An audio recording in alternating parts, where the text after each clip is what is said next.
मुंबई उपनगरातल्या टॉप 9 घडामोडींचा आता आढावा घेऊयात। मुंबईमध्ये आजपासून 5% पाणी कपात। जलबुगद्यांच्या क्लोरिनीकरणामुळे आजपासून 27 एप्रिल दरम्यान पाणी कपात।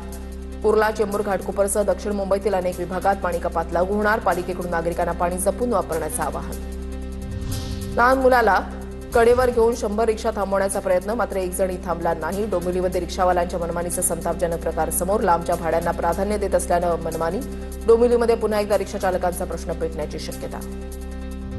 खराब अंड्यांच्या विक्रीवर निर्बंध घालण्यासाठी मुंबईमध्ये विक्रीसाठी येणाऱ्या प्रत्येक अंड्यावर उत्पादन आणि खाण्यायोग्य मुदतीची तारीख बंधनकारक करण्याची मागणी। उत्तर प्रदेशमध्ये 1 एप्रिलपासून सक्ती सुरू।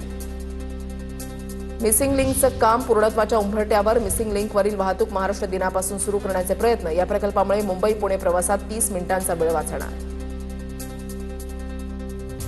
पुणे महापालिकेनं बांधकाम आणि कर विभागाला ऑनलाईन जोडल्यानं वर्षभरात 57,000 नव्या मिळकतींची नोंद। 365 कोटींचं उत्पन्न मिळालं। इमारतीला पूर्णत्वाचा दाखला मिळताच थेट कर आकारणी करणार।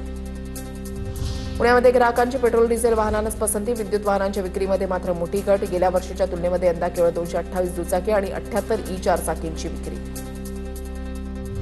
पुणे महापालिकेनं बांधकाम आणि कर विभागाला ऑनलाईन जोडल्यानं वर्षभरात 57,000 नव्या मिळकतींची नोंद। 365 कोटींचं उत्पन्न मिळालं। इमारतीला पूर्णत्वाचा दाखला मिळताच थेट कर आकारणी करणार। पुण्यामध्ये ग्राहकांची पेट्रोल डिझेल वाहनांनाच पसंती। विद्युत वाहनांच्या विक्रीमध्ये मात्र मोठी घट। गेल्या वर्षीच्या तुलनेमध्ये यंदा केवळ 228 दुचाकी आणि 78 ई4 चाकींची विक्री।